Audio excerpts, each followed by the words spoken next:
ਰੋਜ਼ਾਨਾ ਲੋਕਨਾਥ ਟੀਵੀ ਦਾ special programme ਖਬਰ ਸਵੇਰ ਦੇਖ ਰਹੇ ਹੋ ਤੁਸੀਂ ਤੇ ਮੈਂ ਹਾਂ ਸੁਖਵਿੰਦਰ ਸਿੰਘ ਸਿੱਧੂ। ਪ੍ਰੋਗਰਾਮ ਦੇ ਵਿੱਚ ਲੈ ਕੇ ਹਾਜ਼ਰ ਹਾਂ ਪੰਜਾਬ ਦੀ ਸਿਆਸਤ ਦੇ ਨਾਲ ਜੁੜੀਆਂ ਕੁਝ ਵੱਡੀਆਂ ਤੇ ਅਹਿਮ ਖਬਰਾਂ। ਕੱਲ ਕੈਪਟਨ ਅਮਰਿੰਦਰ ਸਿੰਘ ਦੀ ਕਾਂਗਰਸ ਹਾਈ ਕਮਾਨ ਦੀ 3 ਮੈਂਬਰੀ ਕਮੇਟੀ ਦੇ ਨਾਲ ਮੁਲਾਕਾਤ ਸੀ, ਜਿੱਥੇ ਕਹਿੰਦੇ ਕਿ ਮੁਲਾਕਾਤ ਦੇ ਦੌਰਾਨ ਕਮੇਟੀ ਦੇ ਵੱਲੋਂ ਇਹ ਗੱਲ ਕਹੀ ਗਈ ਕਿ ਹਾਈ ਕਮਾਨ ਜਿਹੜੀ ਹੈ ਨਵਜੋਤ ਸਿੰਘ ਸਿੱਧੂ ਨੂੰ ਪੰਜਾਬ ਕਾਂਗਰਸ ਦਾ ਪ੍ਰਧਾਨ ਬਣਾਉਣਾ ਚਾਹੁੰਦੀ ਹੈ। ਤਾਂ ਖਬਰ ਨਿਕਲੀ ਇਹ ਕਿ ਕੈਪਟਨ ਅਮਰਿੰਦਰ ਸਿੰਘ ਇਹ ਗੱਲ ਕਹਿੰਦੇ ਨੇ ਕਿ ਜੇਕਰ ਨਵਜੋਤ ਸਿੰਘ ਸਿੱਧੂ ਨੂੰ ਪ੍ਰਧਾਨ ਬਣਾਉਣਾ ਤਾਂ ਫਿਰ ਮੇਰਾ ਅਸਤੀਫਾ ਲੈ ਲਓ। ਇਹ ਗੱਲ ਕਹਿ ਕੇ ਕਹਿੰਦੇ ਕੈਪਟਨ ਵਾਪਸ ਆ ਗਏ। ਇਹ ਜਿਹੜੀਆਂ ਗੱਲਾਂ ਤੁਹਾਨੂੰ ਅਸੀਂ ਕੱਲ ਦੇ ਸ਼ਾਮ ਦੇ ਪ੍ਰੋਗਰਾਮ ਦੇ ਵਿੱਚ ਦੱਸੀਆਂ ਤੇ ਕੁਝ ਹੋਰ ਕੈਪਟਨ ਨੇ ਕੀ ਗੱਲਾਂ ਕਹਿ ਕੇ ਆਂਦੀਆਂ। ਇੱਕ ਵਾਰ ਫਿਰ ਤੋਂ ਨਵਜੋਤ ਸਿੰਘ ਸਿੱਧੂ ਬਾਰੇ ਕਿਹਾ ਕਿ ਦਰਵਾਜ਼ੇ ਬੰਦ ਨੇ, ਹੋਰ ਕੀ ਕੁਝ ਕਿਹਾ ਅੰਦਰ ਉਹ ਵੀ ਤੁਹਾਨੂੰ ਦੱਸਦੇ ਹਾਂ। ਪਰ ਜਦੋਂ ਕੈਪਟਨ ਵਾਪਸ ਆਏ ਨੇ ਤਾਂ ਰਾਹੁਲ ਗਾਂਧੀ ਜਿਹੜੇ ਆ ਉਹ ਲਗਾਤਾਰ ਮੀਟਿੰਗਾਂ ਕਰ ਰਹੇ ਨੇ। ਕੈਪਟਨ ਦੇ ਜਾਣ ਤੋਂ ਪਹਿਲਾਂ ਵੀ ਮੀਟਿੰਗਾਂ ਕਰ ਰਹੇ ਸੀਗੇ ਪੰਜਾਬ ਕਾਂਗਰਸ ਦੇ ਵਿਧਾਇਕਾਂ ਤੇ ਮੰਤਰੀਆਂ ਦੇ ਨਾਲ, ਤੇ ਹੁਣ ਵੀ ਲਗਾਤਾਰ ਜਾਰੀ ਹੈ। ਪਰ ਉੱਥੇ ਕਹਿੰਦੇ ਅਹਿਮ ਸਵਾਲ ਇੱਕ ਇਹ ਪੁੱਛਿਆ ਜਾ ਰਿਹਾ, ਜਿਹੜੇ ਕੁਝ ਲੀਡਰ ਬਾਹਰ ਆਏ ਬੈਠੇ ਕਰਕੇ ਰਾਹੁਲ ਗਾਂਧੀ ਨਾਲ ਆਫ ਦੀ ਰਿਕਾਰਡ, ਜਿਨ੍ਹਾਂ ਨੇ ਸਾਨੂੰ ਗੱਲਬਾਤ ਕੁਝ ਦੱਸੀਆਂ, ਤੁਹਾਡੇ ਡਾਕਟਰ ਸਾਹਿਬ ਨਾਲ ਵੀ ਗੱਲਬਾਤਾਂ ਸਾਂਝੀਆਂ ਕੀਤੀਆਂ। ਉਹਨਾਂ ਨੇ ਇਹ ਗੱਲ ਦੱਸੀ ਹੈ ਕਿ ਰਾਹੁਲ ਗਾਂਧੀ ਹੋਰਾਂ ਦੇ ਵੱਲੋਂ ਇਹ ਸਵਾਲ ਜ਼ਰੂਰ ਪੁੱਛਿਆ ਜਾ ਰਿਹਾ ਹੈ ਕਿ 2022 ਦੇ ਵਿੱਚ 2022 ਦੀਆਂ ਚੋਣਾਂ ਦੇ ਲਈ ਕੈਪਟਨ ਅਮਰਿੰਦਰ ਸਿੰਘ ਦੇ ਨਾਲ ਚੋਣ ਮੈਦਾਨ ਦੇ ਵਿੱਚ ਉਤਰਿਆ ਜਾਵੇ ਜਾਂ ਕੈਪਟਨ ਅਮਰਿੰਦਰ ਸਿੰਘ ਤੋਂ ਬਿਨਾਂ ਚੋਣ ਮੈਦਾਨ ਦੇ ਵਿੱਚ ਉਤਰਿਆ ਜਾਵੇ। ਯਾਨੀ ਕਿ ਹੁਣ ਕੈਪਟਨ ਅਮਰਿੰਦਰ ਸਿੰਘ ਦੇ ਉੱਪਰ ਹਾਈ ਕਮਾਨ ਜਿਹੜੀ ਹੈ ਵਿਚਾਰ ਕਰ ਰਹੀ ਹੈ, ਵਿਚਾਰ ਅਧੀਨ ਹੈ ਕੈਪਟਨ ਅਮਰਿੰਦਰ ਸਿੰਘ ਕਿ ਮੁੱਖ ਮੰਤਰੀ ਦਾ ਚਿਹਰਾ ਐਲਾਨਿਆ ਜਾਵੇ ਜਾਂ ਫਿਰ ਉਹਨਾਂ ਦੇ ਨਾਲ ਮੈਦਾਨ 'ਚ ਉਤਰਿਆ ਜਾਵੇ ਜਾਂ ਨਹੀਂ। ਪਰ ਇਹ ਸਾਫ਼ ਹੋ ਚੁੱਕਿਆ ਹੈ ਕਿ ਨਵਜੋਤ ਸਿੰਘ ਸਿੱਧੂ ਦੇ ਲਈ ਹਾਈ ਕਮਾਨ ਦੇ ਵੱਲੋਂ ਗਰਾਊਂਡ ਤਿਆਰ ਕੀਤੀ ਜਾ ਰਹੀ ਹੈ ਤੇ ਲਗਭਗ ਗਰਾਊਂਡ ਤਿਆਰ ਹੋ ਹੀ ਗਈ ਹੈ। ਪਰ ਕੈਪਟਨ ਅਮਰਿੰਦਰ ਸਿੰਘ ਦੀ ਜਿਹੜੀ ਜਿੱਤ ਸੀ ਉਹ ਸ਼ਾਇਦ ਹੁਣ ਨਹੀਂ ਚੱਲੇਗੀ। ਕੀ ਕੁਝ ਰਾਹੁਲ ਗਾਂਧੀ ਹੋਰ ਕੁਝ ਪੁੱਛ ਰਹੇ ਨੇ ਵਿਧਾਇਕਾਂ ਤੇ ਮੰਤਰੀਆਂ ਦੇ ਕੋਲੋਂ ਇਸ ਸਵਾਲ ਦੇ ਨਾਲ ਉਹ ਵੀ ਤੁਹਾਨੂੰ ਦੱਸਾਂਗੇ। ਇੱਕ ਇੱਕ ਕਰਕੇ ਇਸ ਪ੍ਰੋਗਰਾਮ ਦੇ ਵਿੱਚ ਤੁਹਾਡੇ ਅੱਗੇ ਗੱਲ ਰੱਖਣ ਦੀ ਕੋਸ਼ਿਸ਼ ਕਰਾਂਗੇ। ਮੇਰੇ ਨਾਲ ਰਾਜਨੀਤਿਕ ਮਾਹਰ ਡਾਕਟਰ ਭੀਮਿੰਦਰ ਸਿੰਘ ਜੀ ਜੁੜੇ ਹੋਏ ਨੇ। ਸਭ ਤੋਂ ਪਹਿਲਾਂ ਉਹਨਾਂ ਦਾ ਕਰਦੇ ਹਾਂ ਸਵਾਗਤ, ਫਿਰ ਕਰਦੇ ਹਾਂ ਪ੍ਰੋਗਰਾਮ ਦੀ ਸ਼ੁਰੂਆਤ। ਡਾਕਟਰ ਸਾਹਿਬ ਸਵਾਗਤ ਹੈ ਪ੍ਰੋਗਰਾਮ ਦੇ ਵਿੱਚ। ਬਹੁਤ ਬਹੁਤ ਸ਼ੁਕਰੀਆ, ਮਿਹਰਬਾਨੀ, ਧੰਨਵਾਦ ਸੁਖਵਿੰਦਰ ਜੀ। ਡਾਕਟਰ ਸਾਹਿਬ ਕੱਲ ਕੈਪਟਨ ਅਮਰਿੰਦਰ ਸਿੰਘ ਉੱਥੇ ਕੀ ਕਹਿ ਕੇ ਆਏ ਉਹ ਥੋੜਾ ਬਹੁਤਾ ਆਪਾਂ ਦੱਸਿਆ, ਤੇ ਅੱਗੇ ਉਹਨਾਂ ਨੇ ਕੀ ਕੁਝ ਕਿਹਾ ਹੋਰ ਵੀ ਗੱਲਾਂ ਨਿਕਲ ਕੇ ਸਾਹਮਣੇ ਆਈਆਂ ਨੇ, ਉਹ ਵੀ ਬਾਅਦ ਦੇ ਵਿੱਚ ਦੱਸਦੇ ਹਾਂ। ਪਰ ਉਸ ਤੋਂ ਪਹਿਲਾਂ ਇਹ ਗੱਲ ਜਿਹੜੀ ਬੜੀ ਅਹਿਮ ਹੈ, ਜਿਹੜੇ ਤੁਸੀਂ ਵੀ ਮੈਨੂੰ ਦੱਸਿਆ ਕਿ ਤੁਹਾਡੀ ਵੀ ਆਫ ਦੀ ਰਿਕਾਰਡ ਕੁਝ ਵਿਧਾਇਕਾਂ ਤੇ ਉਹਨਾਂ ਨਾਲ ਗੱਲ ਹੋਈ ਮੰਤਰੀਆਂ ਦੇ ਨਾਲ, ਜਿਨ੍ਹਾਂ ਦੇ ਵੱਲੋਂ ਇਹ ਗੱਲਾਂ ਦੱਸੀਆਂ ਗਈਆਂ ਕਿ ਰਾਹੁਲ ਦੇ ਵੱਲੋਂ ਇਹ ਸਵਾਲ ਪੁੱਛਿਆ ਜਾ ਰਿਹਾ ਕਿ ਕੈਪਟਨ ਤੋਂ ਬਿਨਾਂ ਜਾਂ ਕੈਪਟਨ ਦੇ ਨਾਲ। ਇਹ ਜਿਹੜਾ ਸਵਾਲ ਪੁੱਛਿਆ ਜਾ ਰਿਹਾ, ਕਿਵੇਂ ਦੇਖ ਰਾਹੁਲ ਗਾਂਧੀ ਦੇ ਇਸ ਸਵਾਲ ਪੁੱਛੇ ਜਾਣ ਨੂੰ? ਕੀ ਕੁਝ ਹੋ ਸਕਦਾ ਹੈ ਕਿ ਕੈਪਟਨ ਵੀ ਹੁਣ ਵਿਚਾਰ ਅਧੀਨ ਹੋ ਗਏ ਨੇ? ਇਸ ਤੋਂ ਪਹਿਲਾਂ ਹੋਰ ਬਹੁਤ ਸਾਰੇ ਲੀਡਰ ਹੋਏ ਸੀ ਕਿ ਹੁਣ ਲੱਗਦਾ ਹੈ ਕਿ ਨਵਜੋਤ ਸਿੰਘ ਸਿੱਧੂ ਜਿਹੜੇ ਹੈ ਉਹਨਾਂ ਲਈ ਗਰਾਊਂਡ ਪੂਰੀ ਤਰੀਕੇ ਨਾਲ ਤਿਆਰ ਹੈ। ਸੁਖਵਿੰਦਰ ਜੀ, ਆਪਾਂ ਇਸ ਪ੍ਰੋਗਰਾਮ ਦੇ ਜ਼ਰੀਏ ਬੜੇ ਲੰਬੇ ਸਮੇਂ ਤੋਂ ਇਹ ਗੱਲ ਕਹਿੰਦੇ ਆਏ ਹਾਂ ਕਿ ਜੇਕਰ 22 ਦੇ ਵਿੱਚ ਕੈਪਟਨ ਸਾਹਿਬ ਮੁੱਖ ਮੰਤਰੀ ਦਾ ਚਿਹਰਾ ਬਣਦੇ ਨੇ ਤਾਂ ਉਹਦੇ ਨਾਲ ਕਾਂਗਰਸ ਨੂੰ ਬਹੁਤ ਵੱਡਾ ਨੁਕਸਾਨ ਹੋ ਸਕਦਾ ਹੈ। ਉਹਦਾ ਵੱਡਾ ਕਾਰਨ ਇਹ ਹੈ ਕਿ ਜੋ ਖੜਗੇ ਕਮੇਟੀ ਦੇ ਸਾਹਮਣੇ ਚਾਹੇ ਵਿਧਾਇਕ ਹੋਣ ਚਾਹੇ ਹੋਰ ਜਿਹੜੇ ਵੱਡੇ ਨੇਤਾ ਹੋਣ, ਜਿਹੜੇ ਵੀ ਲੋਕ ਪੇਸ਼ ਹੋਏ ਨੇ ਜਾਂ ਰਾਹੁਲ ਜੀ ਦੇ ਸਾਹਮਣੇ ਪੇਸ਼ ਹੋਏ ਨੇ, ਉਹਨਾਂ ਨੇ ਬੁਨਿਆਦੀ ਮੁੱਦਾ ਇਹ ਉਠਾਇਆ ਕਿ ਲਗਭਗ 4.5 ਸਾਲ ਦੀ ਜਿਹੜੀ ਕੈਪਟਨ ਸਾਹਿਬ ਦੀ ਕਾਰਗੁਜ਼ਾਰੀ ਹੈ ਮੁੱਖ ਮੰਤਰੀ ਦੇ ਤੌਰ ਤੇ, ਉਹ ਬਹੁਤੀ ਵਧੀਆ ਨਹੀਂ ਰਹੀ, ਉਹ ਬਹੁਤੀ ਕਾਮਯਾਬ ਨਹੀਂ ਹੋ ਸਕੀ। ਉਹਨਾਂ ਨੇ ਵੱਡੇ ਮੁੱਦੇ ਇਹ ਉਠਾਏ ਨੇ ਕਿ ਨਾ ਤਾਂ ਜੋ ਕੈਪਟਨ ਸਾਹਿਬ ਨੇ ਵਾਅਦੇ ਕੀਤੇ ਸੀਗੇ, ਵੱਡੇ ਵੱਡੇ ਵਾਅਦੇ ਕੀਤੇ ਸੀਗੇ, ਚਾਹੇ ਨੌਕਰੀਆਂ ਦਾ ਵਾਅਦਾ ਸੀਗਾ, ਚਾਹੇ ਉਹ ਕਿਸਾਨੀ ਸੰਕਟ ਨੂੰ ਹੱਲ ਕਰਨ ਦਾ ਵਾਅਦਾ ਸੀਗਾ, ਚਾਹੇ ਰੇਤ ਮਾਫੀਆ ਜਾਂ ਨਸ਼ੇ ਮਾਫੀਆ ਨੂੰ ਖਤਮ ਕਰਨ ਦਾ ਜਿਹੜਾ ਵਾਅਦਾ ਸੀਗਾ, ਚਾਹੇ ਕੋਟਕਪੂਰਾ ਗੋਲੀ ਕਾਂਡ ਦੇ ਵਿੱਚ ਜਿਹੜੀਆਂ ਫੈਸਲਾ ਕਰਨਾ ਸੀਗਾ, ਜਾਂ ਜੋ ਬਰਗਾੜੀ ਕਾਂਡ ਵਾਪਰਿਆ ਸੀਗਾ ਉਹਦੇ ਵਿੱਚ ਦੁੱਧ ਦਾ ਦੁੱਧ ਪਾਣੀ ਦਾ ਪਾਣੀ ਕਰਨ ਦਾ ਵਾਅਦਾ ਕੀਤਾ ਸੀਗਾ। ਸੋ ਇਸ ਤਰ੍ਹਾਂ ਦੇ ਬਹੁਤ ਸਾਰੇ ਵਾਅਦੇ ਕਰਕੇ ਕੈਪਟਨ ਸਾਹਿਬ ਆਏ ਸੀਗੇ। ਪਰ ਪਿਛਲੇ 4.5 ਸਾਲ ਦੀ ਜੋ ਕੈਪਟਨ ਸਾਹਿਬ ਦੀ ਕਾਰਗੁਜ਼ਾਰੀ ਰਹੀ ਹੈ, ਮੈਨੂੰ ਲੱਗਦਾ ਕਿ ਪੰਜਾਬ ਦੇ ਇਤਿਹਾਸ ਦੇ ਵਿੱਚ, ਮੈਂ ਇੱਥੇ ਬਹੁਤ ਮਹੱਤਵਪੂਰਨ ਗੱਲ ਇਸ ਲਈ ਕਰ ਰਿਹਾ ਕਿ 4.5 ਸਾਲ ਦਾ ਜਿਹੜਾ ਕੈਪਟਨ ਸਾਹਿਬ ਦਾ ਪੀਰੀਅਡ ਹੈ, ਇਹ ਪਿਛਲੇ ਲੰਬੇ ਸਮੇਂ ਤੋਂ ਆਜ਼ਾਦੀ ਤੋਂ ਬਾਅਦ ਜਿੰਨੇ ਵੀ ਅਸੀਂ ਮੁੱਖ ਮੰਤਰੀ ਦੇਖਦੇ ਹਾਂ ਹੁਣ ਤੱਕ, ਉਹਨਾਂ ਦੇ ਵਿੱਚ ਮੈਨੂੰ ਨਹੀਂ ਲੱਗਦਾ ਕਿ ਸਿਰਫ ਕੋਈ ਬੰਦਾ ਜਿਹੜਾ ਮੁੱਖ ਮੰਤਰੀ ਖਾਸ ਤੌਰ ਤੇ ਕੋਈ ਚਾਰ ਗੇੜੇ ਵੀ ਨਾ ਉਹਨੇ ਪੰਜਾਬ ਦੇ ਵਿੱਚ ਮਾਰੇ ਹੋਣ। ਸੋ ਇੱਥੋਂ ਤੁਹਾਨੂੰ ਪਤਾ ਲੱਗਦਾ ਹੈ ਕਿ ਸਾਰੀ ਕਾਰਗੁਜ਼ਾਰੀ ਜਿਹੜੀ ਇਹਨਾਂ ਦੀ ਰਹੀ ਹੈ ਉਹ ਅਫਸਰਸ਼ਾਹੀ ਦੇ ਉੱਤੇ ਟੇਕ ਰਹੀ ਹੈ।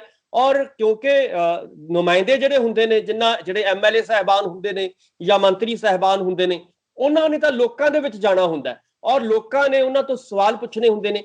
ਸੋ ਹੁਣ ਅੱਜ ਇਸ ਵੇਲੇ ਪੋਜੀਸ਼ਨ ਇਹ ਹੈ ਕਾਂਗਰਸ ਦੀ, ਖਾਸ ਤੌਰ ਤੇ MLA ਸਾਹਿਬਾਨ ਦੀ ਜਾਂ ਮੰਤਰੀ ਸਾਹਿਬਾਨ ਦੀ, ਕਿ ਲੋਕ ਉਹਨਾਂ ਨੂੰ ਸਵਾਲ ਪੁੱਛਦੇ ਨੇ ਕਿ ਭਾਈ ਸਾਡੇ ਸਵਾਲਾਂ ਦੇ ਜਵਾਬ ਦਿਓ, ਕਿੱਥੇ ਨੇ ਘਰ ਘਰ ਨੌਕਰੀਆਂ, ਕਿੱਥੇ ਹੈ ਬਰਗਾੜੀ ਕਾਂਡ, ਅੱਜ ਕਿੱਥੇ ਉਹਦਾ ਫੈਸਲਾ ਹੋਇਆ। ਸੋ ਇਸ ਤਰ੍ਹਾਂ ਦੇ ਬਹੁਤ ਵੱਡੇ ਸਵਾਲ ਜਿਹੜੇ ਨੇ ਇਸ ਵੇਲੇ ਪੰਜਾਬ ਦੇ ਲੋਕ ਚੁੱਕ ਰਹੇ ਨੇ।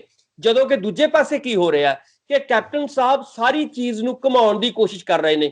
ਉਹ ਇਸ ਲੜਾਈ ਨੂੰ, ਆਪਣੀ ਇਸ ਕਮਜ਼ੋਰੀ ਨੂੰ ਕਹਿ ਕੇ ਕਰ ਰਹੇ ਨੇ ਕਿ ਇਹਦੇ ਪਿੱਛੇ ਸਾਰੀ ਜਿਹੜੀ ਇਸ ਲੜਾਈ ਝਗੜੇ ਦੀ ਜੜ, ਉਹ ਕਹਿ ਰਹੇ ਨੇ ਨਵਜੋਤ ਸਿੰਘ ਸਿੱਧੂ ਨੇ।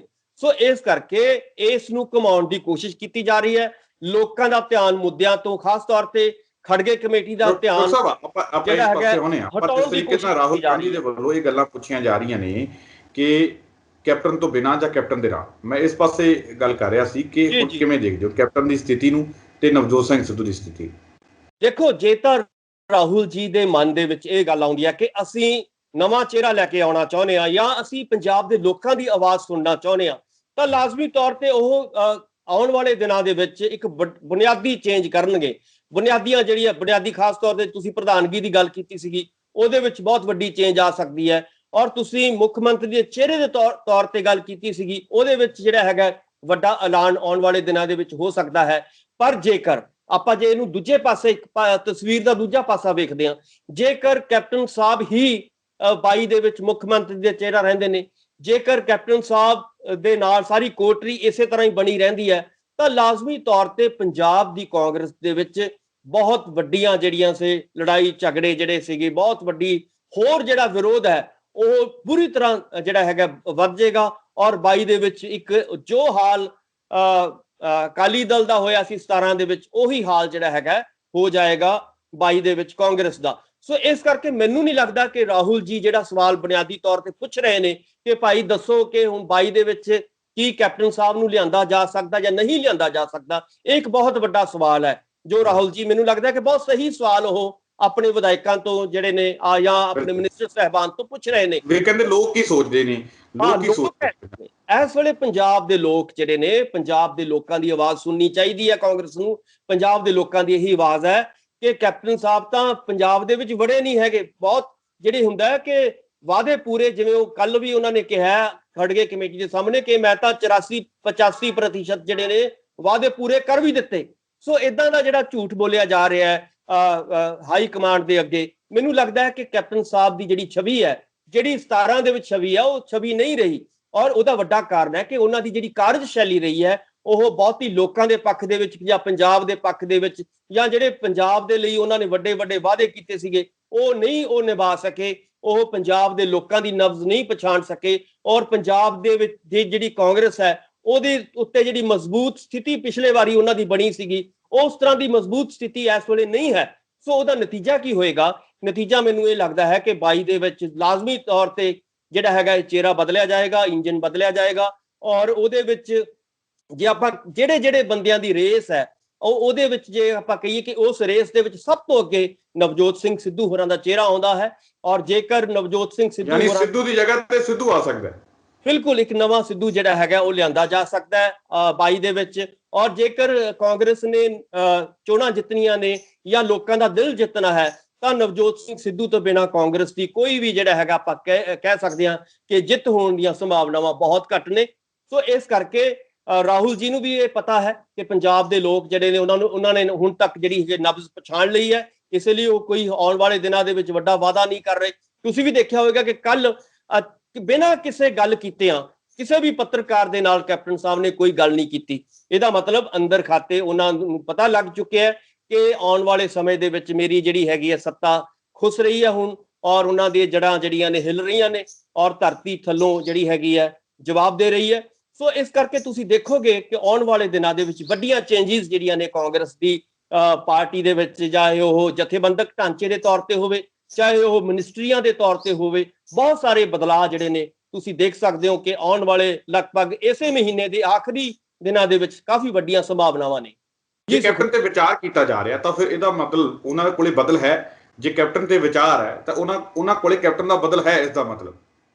ਬਿਲਕੁਲ, ਦੇਖੋ ਬਿਲਕੁਲ ਪਾਰਟੀ ਕੋਲੇ ਕੋਈ ਵੀ ਪਾਰਟੀ ਜਦੋਂ ਹੁੰਦੀ ਹੈ ਤਾਂ ਉਹਦੇ ਵਿੱਚ ਇਦਾਂ ਨਹੀਂ ਹੁੰਦਾ ਕਿ ਇੱਕੋ ਹੀ ਬੰਦੇ ਦੇ ਸਿਰ ਤੇ ਤੁਸੀਂ ਜਿਹੜਾ ਹੈਗਾ ਸਾਰਾ ਕੁਝ ਦਾਰਮਦਾਰ ਸਾਰਾ ਪਾਰਟੀ ਦਾ ਹੁੰਦਾ ਹੈ। ਮੈਨੂੰ ਇਹ ਲੱਗਦਾ ਹੈ ਕਿ ਕਾਂਗਰਸ ਪਾਰਟੀ ਕੋਲ ਇਸ ਵੇਲੇ ਵੱਡੇ ਚਿਹਰੇ ਹੈਗੇ ਨੇ ਜਿਹੜੇ ਕਿ ਕੈਪਟਨ ਸਾਹਿਬ, ਕਿਉਂਕਿ ਕੈਪਟਨ ਸਾਹਿਬ ਮੈਂ ਨਹੀਂ ਕਹਿੰਦਾ 22 ਦੇ ਵਿੱਚ ਉਹ ਬਣ ਸਕਦੇ ਸੀ, ਵੱਡਾ ਚਿਹਰਾ ਆ ਸਕਦੇ ਸੀਗੇ ਜੇਕਰ ਉਹ ਪੰਜਾਬ ਦੇ ਲੋਕਾਂ ਦੇ ਵਿੱਚ ਵਿਚਰੇ ਹੁੰਦੇ, ਜੇਕਰ ਉਹ ਪੰਜਾਬ ਦੇ ਮੁੱਦਿਆਂ ਨੂੰ ਹੱਲ ਕਰਨ ਦੇ ਵਿੱਚ ਸੀਰੀਅਸ ਹੁੰਦੇ, ਜੇਕਰ ਉਹ ਸਾਰੀ ਖੇਡ ਜਿਹੜੀ ਹੈਗੀ ਹੈ ਅਫਸਰਸ਼ਾਹੀ ਦੇ ਉੱਤੇ ਨਾ ਛੱਡਦੇ, ਆਪ ਜਾ ਕੇ ਗਰਾਊਂਡ ਜ਼ੀਰੋ ਤੇ ਜਾ ਕੇ ਜਿਹੜੇ ਨੇ ਉਹ ਲਗਾਤਾਰ ਲੋਕਾਂ ਦੇ ਵਿੱਚ ਰਹਿੰਦੇ, ਤਾਂ ਉਹ 22 ਦੇ ਵਿੱਚ ਲਾਜ਼ਮੀ ਤੌਰ ਤੇ ਚਿਹਰਾ ਆ ਸਕਦੇ ਸੀਗੇ। ਪਰ ਉਹਨਾਂ ਦੀ ਜਿਹੜੀ ਕਾਰਗੁਜ਼ਾਰੀ ਹੈ ਬਿਲਕੁਲ ਫੇਲ ਰਹੀ ਹੈ। ਇਸ ਕਰਕੇ ਪਾਰਟੀ ਦੀ ਮਜਬੂਰੀ ਹੈ, ਇਹ ਪਾਰਟੀ ਰਾਹੁਲ ਗਾਂਧੀ ਜੀ ਦੀ ਮਜਬੂਰੀ ਹੈ, ਹਾਈ ਕਮਾਂਡ ਦੀ ਮਜਬੂਰੀ ਹੈ ਕਿ ਉਹਨਾਂ ਨੂੰ ਇਸ ਵੇਲੇ ਨਵਾਂ ਚਿਹਰਾ ਜਿਹੜਾ ਹੈਗਾ ਲੱਭਣਾ ਪਏਗਾ। ਨਵਾਂ ਸਿੱਧੂ ਜਿਹੜਾ ਹੈਗਾ, ਜਿਵੇਂ ਤੁਸੀਂ ਗੱਲ ਕਰ ਰਹੇ ਹੋ ਕਿ ਜਿਹੜਾ ਦੂਸਰਾ ਸਿੱਧੂ ਹੈ ਜਿਹਦੀ ਲੋਕਾਂ ਦੇ ਵਿੱਚ ਮੰਗ ਹੈ ਔਰ ਜਿਹਦੇ ਬਾਰੇ ਲੋਕ ਜਿਹੜੇ ਨੇ ਉਹਨਾਂ ਦੇ ਕਿਰਦਾਰ ਦੇ ਉੱਤੇ, ਉਹਨਾਂ ਦੀ ਜਿਹੜੀ ਹੈਗੀ ਆ ਕਾਰਜਸ਼ੈਲੀ ਦੇ ਉੱਤੇ ਲੋਕਾਂ ਨੂੰ ਭਰੋਸਾ ਹੈ, ਪੰਜਾਬ ਨੂੰ ਭਰੋਸਾ ਹੈ। ਸੋ ਇਸ ਕਰਕੇ ਮੈਨੂੰ ਇਹ ਲੱਗਦਾ ਹੈ ਕਿ ਆਉਣ ਵਾਲੇ ਦਿਨਾਂ ਦੇ ਵਿੱਚ ਰਾਹੁਲ ਜੀ ਇੱਕ ਵੱਡਾ ਫੈਸਲਾ ਜਿਹੜਾ ਹੈਗਾ ਨਵਜੋਤ ਸਿੰਘ ਸਿੱਧੂ ਦੇ ਹੱਕ ਵਿੱਚ, ਖਾਸ ਤੌਰ ਤੇ 22 ਦਾ ਜਿਹੜਾ ਚਿਹਰਾ ਰੱਖਣਾ ਚਾਹੁੰਦੇ ਆ। ਵੱਡੇ ਸਿੱਧੂ ਦਾ ਕੀ ਬਣੇਗਾ? ਵੱਡੇ ਸਿੱਧੂ ਦਾ ਪਰ ਕੀ ਬਣੇਗਾ? ਵੱਡਾ ਸਿੱਧੂ ਤਾਂ ਇਹ ਚਾਹੁੰਦਾ ਕਿ ਛੋਟੇ ਸਿੱਧੂ ਨੂੰ ਕੋਈ ਵੀ ਅਹੁਦਾ ਨਹੀਂ ਮਿਲਣਾ ਚਾਹੀਦਾ। ਸੁਖਵਿੰਦਰ ਜੀ ਦੇਖੋ, ਵੱਡਾ ਸਿੱਧੂ ਜਾਂ ਕੈਪਟਨ ਸਾਹਿਬ ਕੀ ਚਾਹੁੰਦੇ ਨੇ ਜਾਂ ਕੀ ਨਹੀਂ ਚਾਹੁੰਦੇ ਇਹਦੇ ਉੱਤੇ ਨਿਰਭਰ ਨਹੀਂ ਕਰਦਾ। ਇਸ ਵੇਲੇ ਹਾਈ ਕਮਾਂਡ ਕੀ ਚਾਹੁੰਦੀ ਆ ਉਹ ਨਿਰਭਰ ਕਰੇਗਾ ਕਿ ਰਾਹੁਲ ਜੀ ਕੀ ਚਾਹੁੰਦੇ ਨੇ, ਲੋਕ ਕੀ ਚਾਹੁੰਦੇ ਨੇ। ਪੰਜਾਬ ਦੇ ਲੋਕਾਂ ਦੇ ਮੁਤਾਬਕ ਹਾਈ ਕਮਾਂਡ ਜੇਕਰ ਚਿਹਰਾ ਦੇਵੇਗੀ ਜਾਂ ਲੋਕਾਂ ਦੀਆਂ ਮੰਗਾਂ ਦੇ ਮੁਤਾਬਕ ਕੰਮ ਕਰੇਗੀ ਹਾਈ ਕਮਾਂਡ, ਤਾਂ ਫਿਰ ਪੰਜਾਬ ਦੇ ਵਿੱਚ ਫੇਰ ਹੀ ਉਹਨਾਂ ਦਾ ਆਧਾਰ ਹੋ ਸਕਦਾ। ਬਿਲਕੁਲ, ਤੁਸੀਂ ਦੇਖੋਗੇ ਕਿ ਜੇ ਹਾਈ ਕਮਾਂਡ ਲੋਕਾਂ ਦੀ ਆਵਾਜ਼, ਪੰਜਾਬ ਦੇ ਲੋਕਾਂ ਦੀ ਆਵਾਜ਼ ਸੁਣੇਗੀ ਤਾਂ ਉਹਨਾਂ ਨੂੰ ਆਪਣਾ ਇੰਜਨ ਬਦਲਣਾ ਹੀ ਪਏਗਾ, ਨਵਾਂ ਇੰਜਨ ਲਾਉਣਾ ਪਏਗਾ। ਨਹੀਂ ਤਾਂ ਜੋ ਮੰਜ਼ਿਲ ਉਹ ਚਾਹੁੰਦੇ ਨੇ 22 ਦੇ ਵਿੱਚ, ਤਾਂ ਉਹ ਮੰਜ਼ਿਲ ਨਹੀਂ ਮਿਲੇਗੀ। ਉਹੀ ਹਾਲ ਹੋਏਗਾ ਜੋ ਅਸਾਮ ਦਾ ਹੋਇਆ, ਜੋ ਕੇਰਲਾ ਵਿੱਚ ਹੋਇਆ ਕਾਂਗਰਸ ਦਾ, ਜੋ ਬੰਗਾਲ ਦੇ ਵਿੱਚ ਹੋਇਆ। ਸੋ ਮੈਨੂੰ ਲੱਗਦਾ ਹੈ ਕਿ ਇਹਨਾਂ ਗਲਤੀਆਂ ਤੋਂ ਉਹਨਾਂ ਨੂੰ ਸਬਕ ਸਿੱਖਣਾ ਚਾਹੀਦਾ। ਲੋਕ ਸੋਚਦੇ ਆ ਕਿ ਕੈਪਟਨ ਅਮਰਿੰਦਰ ਸਿੰਘ ਨੂੰ ਪਾਸੇ ਕਰਨ ਵਾਲਾ ਸਖਤੀ ਵਾਲਾ ਫੈਸਲਾ ਜਿਹੜਾ ਉਹ ਹਾਈ ਕਮਾਂਡ ਨਹੀਂ ਲੈ ਸਕਦੀ, ਪਰ ਸ਼ਾਇਦ ਉਹ ਲੋਕ ਇਹ ਨਹੀਂ ਸੋਚ ਰਹੇ ਕਿ 2022 ਤੋਂ ਹੀ ਉਹਨਾਂ ਨੇ 2024 ਦੀਆਂ ਚੋਣਾਂ ਦੀ ਹਵਾ ਬਣਾਉਣੀ ਹੈ, ਜਿਹਦੇ ਕਰਕੇ ਉਹਨਾਂ ਨੂੰ ਸਖਤ ਤੋਂ ਸਖਤ ਫੈਸਲੇ ਲੈਣੇ ਪੈਣੇ ਆ। ਬਿਲਕੁਲ, ਦੇਖੋ ਮੈਂ ਪਹਿਲਾਂ ਵੀ ਇਹ ਗੱਲ ਕਹਿੰਦਾ ਰਿਹਾ ਕਿ ਨਵਜੋਤ ਸਿੰਘ ਸਿੱਧੂ ਵਰਗਾ ਚਿਹਰਾ ਜਿਹੜਾ ਵਰਲਡ ਵਾਈਡ ਫੇਮਸ ਹੋਵੇ, ਉਹਨਾਂ ਨੂੰ 2024 ਦੇ ਵਿੱਚ ਬਹੁਤ ਜ਼ਿਆਦਾ ਲੋੜੀਂਦਾ ਜੀ। ਦੇਖੋ, ਆਪਾਂ ਜਦੋਂ ਅਸੀਂ 24 ਦੀ ਗੱਲ ਕਰਦੇ ਹਾਂ ਤਾਂ 24 ਦੇ ਵਿੱਚ ਉਹਨਾਂ ਦੀ ਬਹੁਤ ਵੱਡੀ ਟੱਕਰ ਬੀਜੇਪੀ ਨਾਲ ਹੈ, ਔਰ ਬੀਜੇਪੀ ਜਿਹੜੀ ਆਪਣੇ ਆਪ ਨੂੰ ਇਹ ਕਹਿੰਦੀ ਹੈ ਕਿ ਅਸੀਂ ਦੁਨੀਆ ਦੀ ਸਭ ਤੋਂ ਵੱਡੀ ਪਾਰਟੀ ਹਾਂ, ਔਰ ਇਸ ਵੱਡੀ ਪਾਰਟੀ ਦੇ ਨਾਲ ਜੇ ਤੁਸੀਂ ਟੱਕਰ ਲੈਣੀ ਆ ਕਾਂਗਰਸ ਨੇ ਤਾਂ ਲਾਜ਼ਮੀ ਤੌਰ ਤੇ ਤੁਹਾਨੂੰ ਵੱਡੇ ਜਰਨੈਲਾਂ ਦੀ ਲੋੜ ਹੈ। ਔਰ ਉਹਦੇ ਵਿੱਚ ਜੇ ਆਪਾਂ ਕਹੀਏ ਕਿ ਕੈਪਟਨ ਸਾਹਿਬ ਨੂੰ ਤਾਂ ਪੰਜਾਬ ਤੋਂ ਬਾਹਰ ਜਾਣ ਦਾ ਹੀ ਕੋਈ ਨਹੀਂ ਹੈ, ਜਾਂ ਪਿਛਲੇ ਦਿਨਾਂ ਦੇ ਵਿੱਚ ਜਦੋਂ ਉਹ ਦਿੱਲੀ ਦੇ ਵਿੱਚ ਵੀ ਉਹਨਾਂ ਨੂੰ ਸੱਦਿਆ ਗਿਆ ਸੀਗਾ ਪ੍ਰਚਾਰ ਕਰਨ ਦੇ ਲਈ ਚੋਣਾਂ ਦੇ ਵਿੱਚ, ਤੁਹਾਨੂੰ ਵੀ ਯਾਦ ਹੋਏਗਾ, ਤਾਂ ਲੋਕਾਂ ਨੇ ਵਿਰੋਧ ਕਰਕੇ ਉਹਨਾਂ ਨੂੰ ਭਜਾਤਾ ਸੀਗਾ। ਸੋ ਦਿੱਲੀ ਤੁਹਾਨੂੰ ਪੰਜਾਬ ਤੋਂ ਬਾਹਰ ਕੋਈ ਨਹੀਂ ਜਾਣਦਾ। ਇਸ ਕਰਕੇ ਜੇ ਆਪਾਂ ਸਹੀ ਇਹਨੂੰ ਸਮਝਣਾ ਹੋਵੇ 24 ਦੇ ਲਈ ਵੀ ਜਿਹੜਾ ਹੈਗਾ ਹਾਈ ਕਮਾਂਡ ਨੂੰ ਨਵਜੋਤ ਸਿੰਘ ਸਿੱਧੂ ਦੇ ਚਿਹਰੇ ਦੀ ਲੋੜ ਪਏਗੀ, ਕਿਉਂਕਿ ਉਹਨਾਂ ਦਾ ਜਿਹੜਾ ਚਿਹਰਾ ਹੈ ਇੱਕ ਸਾਫ਼ ਸੁਥਰੀ ਛਵੀ ਵਾਲਾ ਚਿਹਰਾ ਹੈ ਔਰ ਪੂਰੇ ਜੋ ਨੈਸ਼ਨਲ ਲੈਵਲ ਤੇ ਜਾਣੇ ਜਾਂਦਾ ਹੈ ਚਿਹਰਾ ਹੈ। ਜੇਕਰ ਉਹਨਾਂ ਨੇ ਵੱਡੀ ਟੱਕਰ ਲੈਣੀ ਹੈ ਬੀਜੇਪੀ ਦੇ ਨਾਲ ਤਾਂ ਉਹਨਾਂ ਨੂੰ ਨਵਜੋਤ ਸਿੰਘ ਸਿੱਧੂ ਨੂੰ ਨਾਲ ਰੱਖਣਾ ਪੈਣਾ ਹੈ। ਪਰ ਜਿਵੇਂ ਨਵਜੋਤ ਸਿੰਘ ਸਿੱਧੂ ਨੇ ਇੱਕ ਬਹੁਤ ਵੱਡੀ ਗੱਲ ਕਹੀ ਸੀਗੀ ਕਿ ਮੈਨੂੰ ਸਿਰਫ ਸ਼ੋਅ ਪੀਸ ਦੇ ਤੌਰ ਤੇ ਨਾ ਰੱਖਿਆ ਜਾਵੇ, ਇਹ ਨਾ ਰੱਖਿਆ ਜਾਵੇ ਕਿ ਮੈਥੋਂ ਪ੍ਰਚਾਰ ਕਰਾ ਲਓ ਮੁੜ ਕੇ ਫਿਰ ਮੈਨੂੰ 5 ਸਾਲ ਖੁੱਡੇ ਲੈਣ ਲਾ ਕੇ ਰੱਖੋ। ਇਹ ਮੈਨੂੰ ਲੱਗਦਾ ਇਹ ਸਮਾਂ ਹੁਣ ਉਹਨਾਂ ਦਾ ਬੀਤ ਚੁੱਕਿਆ ਹੈ। ਹੁਣ ਉਹਨਾਂ ਤੋਂ ਜੇਕਰ ਉਹਨਾਂ ਤੋਂ ਪ੍ਰਚਾਰ ਵੀ ਕਰਾਉਣਾ ਹੈ ਜਾਂ ਅੱਗੇ ਜਿਹੜੀਆਂ ਸੀਟਾਂ ਕੱਢਣੀਆਂ ਨੇ, ਸਰਕਾਰ ਬਣਵਾਉਣੀ ਹੈ, ਤਾਂ ਲਾਜ਼ਮੀ ਤੌਰ ਤੇ ਉਹਨਾਂ ਨੂੰ ਜੋ ਬਣਦਾ ਰੁਤਬਾ ਹੈ, ਉਹਨਾਂ ਦਾ ਬਣਦਾ ਸਥਾਨ ਹੈ, ਉਹ ਉਹਨਾਂ ਨੂੰ ਜ਼ਰੂਰ ਦੇਣਾ ਪਏਗਾ। ਹੁਣ ਉਹ ਜਿਹੜਾ ਵੇਲਾ ਗਿਆ ਕਿ ਉਹਨਾਂ ਨੂੰ ਜਿਵੇਂ ਕੈਪਟਨ ਸਾਹਿਬ ਨੇ ਪਿਛਲੇ 4.5 ਸਾਲ ਉਹਨਾਂ ਨੂੰ ਖੁੱਡੇ ਲੈਣ ਲਾ ਕੇ ਰੱਖਿਆ, ਉਹਨਾਂ ਦੀ ਬਾਤ ਨਹੀਂ ਪੁੱਛੀ ਗਈ, ਉਹਨਾਂ ਨੂੰ ਜਿਹੜਾ ਮਾੜਾ ਮੋਟਾ ਜਿਹੜਾ ਰੁਤਬਾ ਦਿੱਤਾ ਵੀ ਸੀਗਾ ਸ਼ੁਰੂ ਦੇ ਵਿੱਚ ਉਹ ਵੀ ਉਹਨਾਂ ਤੋਂ ਖੋਹ ਲਿਆ ਗਿਆ। ਸੋ ਇਦਾਂ ਦਾ ਜਿਹੜਾ ਸਮਾਂ ਹੈ ਸਿੱਧੂ ਸਾਹਿਬ ਦਾ ਉਹ ਖਤਮ ਹੋ ਚੁੱਕਿਆ। ਹੁਣ ਇਸ ਵੇਲੇ ਸਿੱਧੂ ਸਾਹਿਬ ਸਿਰਫ ਪੰਜਾਬ ਦੇ ਨਹੀਂ, ਮੈਨੂੰ ਲੱਗਦਾ ਹੈ ਕਿ ਪੂਰੇ ਭਾਰਤ ਦੇ ਉਹ ਹੀਰੋ ਨੇ ਔਰ ਇੱਕ ਵੱਡਾ ਚਿਹਰਾ ਨੇ ਕਾਂਗਰਸ ਕੋਲ, ਔਰ ਆਖਰੀ ਜਿਹੜਾ ਹੈਗਾ ਦਾ ਜਿਹੜਾ ਹੈਗਾ ਉਹ ਲਗਾ ਸਕਦੇ ਨੇ। ਔਰ ਜੇਕਰ ਇਹ ਨਹੀਂ ਚੱਲਦਾ ਆਖਰੀ ਦਾ ਕਾਂਗਰਸ ਦਾ, ਜੇਕਰ ਉਹ ਸਿੱਧੂ ਨੂੰ ਨਾਰਾਜ਼ ਕਰਦੇ ਨੇ ਤਾਂ ਲਾਜ਼ਮੀ ਤੌਰ ਤੇ ਇਹਦੀ ਬਹੁਤ ਵੱਡੀ ਜਿਹੜੀ ਕੁਰਬਾਨੀ ਕੁਰਬਾਨੀ ਮੈਨੂੰ ਲੱਗਦਾ ਹੈ। ਖਬਰ ਨਿਕਲ ਕੇ ਇਹ ਵੀ ਸਾਹਮਣੇ ਆਈ ਕਿ ਜਦੋਂ ਕੈਪਟਨ ਅਮਰਿੰਦਰ ਸਿੰਘ ਇਹ ਗੱਲ ਕਹਿ ਕੇ ਆਏ ਉੱਥੇ ਕਿ ਮੇਰਾ ਅਸਤੀਫਾ ਲੈ ਲਓ, ਤਾਂ ਉਸ ਤੋਂ ਬਾਅਦ ਕਹਿੰਦੇ ਕੁਝ ਦੇਰ ਮਨਾਉਣ ਦੀਆਂ ਵੀ ਕੋਸ਼ਿਸ਼ਾਂ ਲਗਾਤਾਰ ਜਾਰੀ ਨੇ, ਹਾਲੇ ਤੱਕ ਵੀ ਚੱਲ ਰਹੀਆਂ ਕਿ ਭਾਈ ਸਿੱਧੂ ਨੂੰ ਆਉਣ ਦਿਓ ਤੁਸੀਂ। ਤੇ ਹੁਣ ਨਾਲ ਦੀ ਨਾਲ ਵਿਚਾਰਾਂ ਇਹ ਨੇ ਕਿ ਸਿੱਧੂ ਤੋਂ ਵੱਡੇ ਸਿੱਧੂ ਤੋਂ ਬਿਨਾਂ ਜਾਂ ਵੱਡੇ ਸਿੱਧੂ ਤੋਂ ਦੇ ਨਾਲ, ਤਾਂ ਫਿਰ ਇਹ ਵਿਚਾਰਾਂ ਜਿਹੜੀਆਂ ਚੱਲ ਰਹੀਆਂ ਨੇ ਇਹਨੂੰ ਕਿਵੇਂ ਦੇਖਦੇ ਹੋ? ਤੇ ਨਾਲ ਦੇ ਨਾਲ ਇਹ ਵੀ ਆਪਾਂ ਦੱਸਿਆ ਕਿ ਕੈਪਟਨ ਅਮਰਿੰਦਰ ਸਿੰਘ ਨਵਜੋਤ ਸਿੰਘ ਸਿੱਧੂ ਦੇ ਬਾਰੇ ਅੰਦਰ ਕੀ ਕੁਝ ਗੱਲਾਂ ਕਹਿ ਕੇ ਆਏ। ਕੁਝ ਗੱਲਾਂ ਤਾਂ ਆਪਾਂ ਨੂੰ ਪਤਾ ਲੱਗ ਗਈਆਂ, ਕੱਲ ਸ਼ਾਮ ਦੇ ਪ੍ਰੋਗਰਾਮ ਵਿੱਚ ਦੱਸੀਆਂ, ਪਰ ਅੱਜ ਉਹ ਗੱਲਾਂ ਹੋਰ ਵੀ ਵੱਡੀਆਂ ਸਾਹਮਣੇ ਆਈਆਂ ਨੇ, ਹੋਰ ਵੀ ਬਹੁਤ ਸਾਰੀਆਂ ਗੱਲਾਂ ਸਾਹਮਣੇ ਆਈਆਂ ਨੇ ਜਿਹੜੀਆਂ ਨਵਜੋਤ ਸਿੰਘ ਸਿੱਧੂ ਦੇ ਬਾਰੇ ਕੈਪਟਨ ਅਮਰਿੰਦਰ ਸਿੰਘ ਅੰਦਰ ਕਹਿ ਕੇ ਆਏ। ਸੁਖਵਿੰਦਰ ਜੀ ਦੇਖੋ, ਕੈਪਟਨ ਸਾਹਿਬ ਲਗਾਤਾਰ ਇਹੀ ਕੋਸ਼ਿਸ਼ ਕਰ ਰਹੇ ਨੇ ਕਿ ਮੇਰੀ ਕਾਰਜਸ਼ੈਲੀ ਦੀ ਲੜਾਈ ਨਹੀਂ ਹੈ, ਮੈਂ ਜੋ ਮੁੱਦੇ ਪੂਰੇ ਨਹੀਂ ਕੀਤੇ ਉਹਨਾਂ ਦੀ ਲੜਾਈ ਨਹੀਂ ਹੈ। ਇਹ ਲੜਾਈ ਬੁਨਿਆਦੀ ਤੌਰ ਤੇ ਨਵਜੋਤ ਸਿੰਘ ਸਿੱਧੂ ਹੋਰਾਂ ਦੀ ਕ੍ਰੀਏਟ ਕੀਤੀ ਗਈ ਲੜਾਈ ਹੈ। ਇਸ ਕਰਕੇ ਉਹ ਸਾਰੀ ਚੀਜ਼ ਨੂੰ ਘੁਮਾ ਫਿਰਾ ਕੇ ਨਵਜੋਤ ਸਿੰਘ ਸਿੱਧੂ ਹੋਰਾਂ ਤੇ ਗੱਲ ਲਿਆਉਣੀ ਚਾਹੁੰਦੇ ਨੇ। ਔਰ ਕਿਉਂਕਿ ਨਵਜੋਤ ਸਿੰਘ ਸਿੱਧੂ ਮੁੱਦਿਆਂ ਦੀ ਗੱਲ ਕਰਦੇ ਨੇ, ਔਰ ਇਹ ਤਾਂ ਹੈ ਨਹੀਂ ਕਿ ਉਹਨਾਂ ਨੇ ਨਵਜੋਤ ਸਿੰਘ ਸਿੱਧੂ ਤਾਂ ਇਹੀ ਗੱਲ ਕਹਿ ਰਹੇ ਆ ਕਿ ਭਾਈ ਲੋਕਾਂ ਦੇ ਵਾਅਦੇ ਪੂਰੇ ਕਰੋ ਜੀ। ਉਹ ਕੱਲੀ ਇਹ ਵੀ ਨਹੀਂ ਹੈ ਕਿ ਪਿਛਲੇ 6 ਮਹੀਨਿਆਂ ਤੋਂ ਕਹਿ ਰਹੇ ਨੇ, ਉਹ ਪਿਛਲੇ ਲਗਭਗ 4.5 ਸਾਲਾਂ ਤੋਂ ਹੀ ਕਹਿ ਰਹੇ ਨੇ, ਲਗਾਤਾਰ ਕਹਿੰਦੇ ਆ ਰਹੇ ਆ। ਬਿਲਕੁਲ ਲਗਾਤਾਰ ਕਹਿੰਦੇ ਆ ਰਹੇ ਨੇ। ਉਹ ਕੱਲੇ ਕਹਿੰਦੇ ਵੀ ਨਹੀਂ ਆ ਰਹੇ, ਇੱਕ ਤਾਂ ਹੁੰਦਾ ਨਾ ਕਿ ਕਹਿਣਾ, ਉਹਨਾਂ ਨੇ ਬਕਾਇਦਾ ਬਲੂ ਪ੍ਰਿੰਟ ਤਿਆਰ ਕਰਕੇ ਦਿੱਤੇ ਹੋਏ ਨੇ ਕਿ ਕੱਲੀ ਚੀਜ਼ ਦਾ, ਚਾਹੇ ਉਹ ਮਾਫੀਏ ਦਾ ਮੁੱਦਾ ਹੋਵੇ, ਚਾਹੇ ਉਹ ਕਿਸਾਨੀ ਦਾ ਮੁੱਦਾ ਹੋਵੇ, ਚਾਹੇ ਨੌਜਵਾਨਾਂ ਨੂੰ ਨੌਕਰੀ ਦਾ ਮੁੱਦਾ ਹੋਵੇ, ਚਾਹੇ ਜੋ ਕਰਜ਼ਾ ਚੜਿਆ ਹੈ ਇਸ ਵੇਲੇ ਪੰਜਾਬ ਦੇ ਉੱਤੇ ਲਗਭਗ 3.25 ਲੱਖ ਕਰੋੜ ਰੁਪਈਆ, ਉਹਨੂੰ ਉਤਾਰਨ ਦਾ ਮਸਲਾ ਹੋਵੇ। ਯਾਨੀ ਕਿ ਉਹ ਹਰ ਮਸਲੇ ਦੇ ਉੱਤੇ ਬਕਾਇਦਾ ਬਲੂ ਪ੍ਰਿੰਟ ਤਿਆਰ ਕਰਕੇ ਉਹ ਕੈਪਟਨ ਸਾਹਿਬ ਨੂੰ ਦੇ ਚੁੱਕੇ ਨੇ, ਜਿਹਦਾ ਕਿ ਬਿਲਕੁਲ ਕੋਈ ਕਦਰ ਅੱਜ ਤੱਕ ਨਹੀਂ ਪਾਈ ਗਈ। ਸੋ ਇਸ ਕਰਕੇ ਕੈਪਟਨ ਸਾਹਿਬ ਨੂੰ ਇਹੀ ਲੱਗਦਾ ਹੈ ਕਿ ਜੇਕਰ ਮੇਰੀਆਂ ਕੋਈ ਜੜ੍ਹਾਂ 'ਚ ਬੈਠ ਸਕਦਾ ਹੈ, ਉਹ ਨਵਜੋਤ ਸਿੰਘ ਸਿੱਧੂ ਬੈਠੇਗਾ।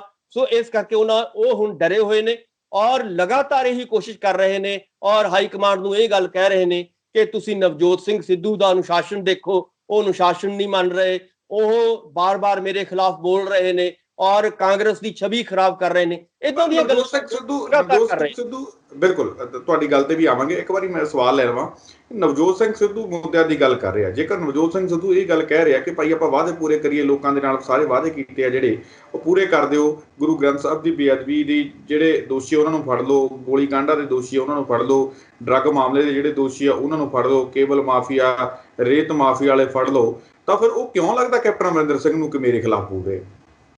ਸੁਖਿੰਦਰ ਜੀ, ਕਿਉਂਕਿ ਉਹਨਾਂ ਦੀ ਜਿਹੜੀ ਕਾਰਜਸ਼ੈਲੀ ਰਹੀ ਹੈ ਉਹ ਬਹੁਤ ਹੀ ਢਿੱਲੀ ਰਹੀ ਹੈ। ਜਿਹੜੀ 2002 ਔਰ 2007 ਵਾਲੀ ਪਾਰੀ ਸੀ, ਲੋਕਾਂ ਨੇ ਉਹ ਪਾਰੀ ਦੇਖ ਕੇ ਹੀ ਕੈਪਟਨ ਸਾਹਿਬ ਨੂੰ ਵੋਟਾਂ ਪਾਈਆਂ ਸੀਗੀਆਂ। ਔਰ ਕੈਪਟਨ ਸਾਹਿਬ ਨੇ ਇਹੀ ਗੱਲ ਕਹੀ ਸੀ ਉਸ ਵੇਲੇ, ਤੁਹਾਨੂੰ ਵੀ ਯਾਦ ਹੋਏਗਾ, ਪ੍ਰਦਰਸ਼ਕਾਂ ਨੂੰ ਵੀ ਯਾਦ ਹੋਏਗਾ, ਕਿ ਮੇਰੀ ਇਹ ਆਖਰੀ ਪਾਰੀ ਹੈ, ਕਿਰਪਾ ਕਰਕੇ ਮੈਨੂੰ ਤੁਸੀਂ ਆਖਰੀ ਵਾਰ ਜਿਤਾ ਦਿਓ, ਉਸ ਤੋਂ ਬਾਅਦ ਮੈਂ ਸਿਆਸਤ ਨੂੰ ਛੱਡ ਦਿਆਂਗਾ।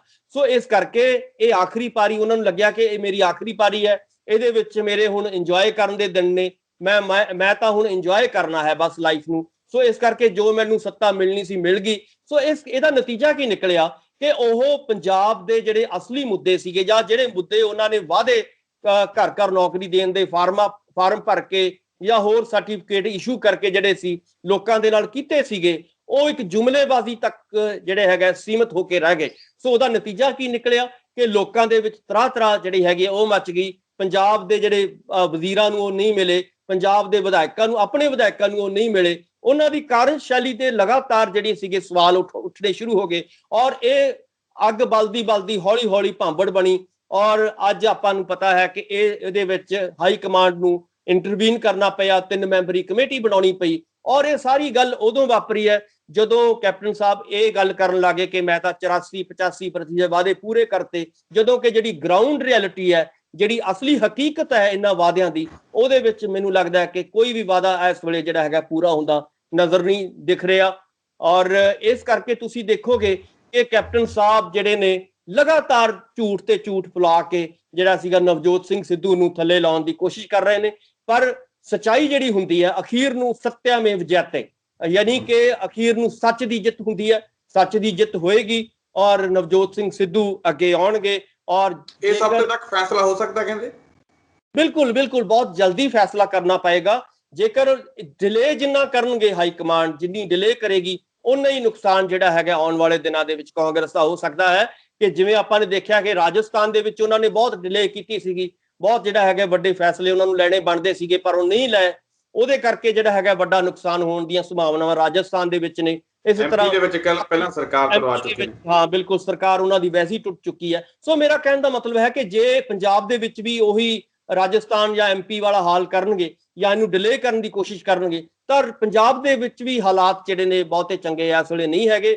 ਔਰ ਜਿੰਨਾ ਛੇਤੀ ਉਹ ਫੈਸਲੇ ਲੈਣਗੇ ਔਰ ਵੱਡੇ ਫੈਸਲੇ ਲੈਣਗੇ, ਦਿਲ ਤੇ ਪੱਥਰ ਰੱਖ ਕੇ ਜਿਹੜੇ ਨੇ ਵੱਡੇ ਫੈਸਲੇ ਲੈਣੇ ਪੈਣਗੇ।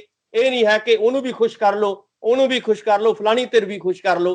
ਤੁਹਾਨੂੰ ਜਿਹੜੇ ਲੋਕਾਂ ਨੇ ਜੋ ਮੈਰਿਟ ਦੇ ਆਧਾਰ ਤੇ, ਮੈਂ ਇਹ ਗੱਲ ਬਹੁਤ ਦਰਸ਼ਕਾਂ ਨੂੰ ਸਮਝਣ ਦੀ ਲੋੜ ਹੈ ਕਿ ਜਿਹੜੇ ਨੇਤਾ ਦੇ ਵਿੱਚ ਜਿੱਦਾਂ ਦੀ ਮੈਰਿਟ ਹੈ ਉਹਨੂੰ ਉਦਾਂ ਦੀ ਜਿਹੜੀ ਹੈਗੀ ਪੋਜੀਸ਼ਨ ਦਿੱਤੀ ਜਾਣੀ ਚਾਹੀਦੀ ਹੈ। ਔਰ 4.5 ਸਾਲਾਂ ਦੀ ਜਿਹੜੀ ਕਾਰਗੁਜ਼ਾਰੀ ਹੈ ਕੈਪਟਨ ਸਾਹਿਬ ਦੀ, ਉਹਨੂੰ ਬਹੁਤ ਘੋਖ ਦੇ ਨਾਲ, ਬਹੁਤ ਉਹਦੀ ਚੀਰ ਫਾੜ ਜਿਹੜੀ ਹੈਗੀ ਹੋਣੀ ਚਾਹੀਦੀ ਹੈ, ਘੋਖ ਪੜਤਾਲ ਹੋਣੀ ਚਾਹੀਦੀ ਹੈ ਕਿ ਕਿੱਥੇ ਕਿੱਥੇ ਉਹਨਾਂ ਦੇ ਵਿੱਚ ਲੈਪਸ ਰਹੇ ਨੇ, ਕਿੱਥੇ ਕਿੱਥੇ ਕੈਪਟਨ ਸਾਹਿਬ ਦੀਆਂ ਕਮਜ਼ੋਰੀਆਂ ਰਹੀਆਂ ਨੇ, ਉਹਨਾਂ ਨੂੰ ਦੇਖਦੇ ਹੋਏ ਜਿਹੜਾ ਹੈਗਾ ਫੈਸਲਾ ਲੈਣਾ ਚਾਹੀਦਾ। ਜੇਕਰ ਇਦਾਂ ਫੈਸਲਾ ਲਏਗੀ ਔਰ ਮੈਰਿਟ ਦੇ ਆਧਾਰ ਤੇ ਨੇਤਾਵਾਂ ਨੂੰ ਅੱਗੇ ਲਿਆਉਣ ਦੀ ਕੋਸ਼ਿਸ਼ ਕਰੇਗੀ ਤਾਂ ਲਾਜ਼ਮੀ ਤੌਰ ਤੇ ਕਾਂਗਰਸ ਦੀਆਂ ਜੜ੍ਹਾਂ ਜਿਹੜੀਆਂ ਨੇ ਉਹ ਲੱਗ ਸਕਦੀਆਂ ਨੇ 22 ਦੇ ਵਿੱਚ। ਨਹੀਂ ਤਾਂ ਇਹ ਜੜ੍ਹਾਂ ਜਿਹੜੀਆਂ ਨੇ ਬਹੁਤ ਛੇਤੀ ਜਿਹੜੀਆਂ ਹਿੱਲ ਸਕਦੀਆਂ ਨੇ ਔਰ ਹੋਰ ਕਿਸੇ ਪਾਰਟੀ ਦੇ ਹੱਥ ਜਿਹੜੀ ਹੈਗੀ ਹੈ ਸੱਤਾ ਆਉਣ ਵਾਲੇ ਦਿਨਾਂ ਦੇ ਵਿੱਚ ਆ ਸਕਦੀ ਹੈ। ਸੋ ਇਸ ਕਰਕੇ ਮੈਨੂੰ ਇਹ ਲੱਗਦਾ ਹੈ ਕਿ ਅੱਜ ਲੋੜ ਹੈ ਹਾਈ ਕਮਾਂਡ ਨੂੰ, ਔਰ ਖਾਸ ਤੌਰ ਤੇ ਰਾਹੁਲ ਜੀ ਨੇ ਕਿਉਂਕਿ ਜ਼ਿੰਮੇਵਾਰੀ ਲਈ ਹੈ ਪੰਜਾਬ ਦੀ, ਸੋ ਉਹਨਾਂ ਨੂੰ ਵੀ ਇੱਕ ਵੱਡੇ ਫੈਸਲੇ ਲੈਣ ਦੀ ਲੋੜ ਹੈ ਔਰ ਨਵੇਂ ਚਿਹਰੇ ਅੱਗੇ ਲਿਆਉਣ ਦੀ ਲੋੜ ਹੈ। ਸੁਖਵਿੰਦਰ ਜੀ ਬਿਲਕੁਲ। ਤਾਂ ਡਾਕਟਰ ਸਾਹਿਬ ਤੁਸੀਂ ਸਾਡੇ ਇਸ ਪ੍ਰੋਗਰਾਮ ਦੇ ਵਿੱਚ ਜੁੜੇ, ਇਹਨਾਂ ਅਹਿਮ ਖਬਰਾਂ ਸਾਡੇ ਨਾਲ ਗੱਲਬਾਤ ਕੀਤੀ, ਤੁਹਾਡਾ ਬਹੁਤ ਬਹੁਤ ਧੰਨਵਾਦ। ਬਹੁਤ ਬਹੁਤ ਸ਼ੁਕਰੀਆ, ਮਿਹਰਬਾਨੀ, ਧੰਨਵਾਦ। ਤਾਂ ਇਹ ਸਨ ਡਾਕਟਰ ਭੀਮਿੰਦਰ ਸਿੰਘ ਜੀ, ਜਿਨ੍ਹਾਂ ਦੇ ਵੱਲੋਂ ਇਹਨਾਂ ਤਮਾਮ ਮੁੱਦਿਆਂ ਦੇ ਉੱਪਰ ਸਾਡੇ ਨਾਲ ਗੱਲਬਾਤ ਕੀਤੀ ਗਈ, ਅਹਿਮ ਖਬਰ ਦੇ ਬਾਰੇ ਸਾਨੂੰ ਜਾਣਕਾਰੀ ਦਿੱਤੀ ਗਈ, ਆਪਣੇ ਕੀਮਤੀ ਵਿਚਾਰ ਸਾਡੇ ਨਾਲ ਸਾਂਝੇ ਕੀਤੇ ਗਏ। ਉਮੀਦ ਕਰਦੇ ਹਾਂ ਕਿ ਡਾਕਟਰ ਸਾਹਿਬ ਉਹਨਾਂ ਦੇ ਵਿਚਾਰ ਜਿਹੜੇ ਆ ਤੁਹਾਨੂੰ ਜ਼ਰੂਰ ਪਸੰਦ ਆਏ ਹੋਣਗੇ। ਦੁਬਾਰਾ ਫਿਰ ਮਿਲਾਂਗੇ ਇਸ ਪ੍ਰੋਗਰਾਮ ਦੇ ਵਿੱਚ, ਤਦ ਤੱਕ ਲਈ ਦਿਓ ਇਜਾਜ਼ਤ, ਧੰਨਵਾਦ।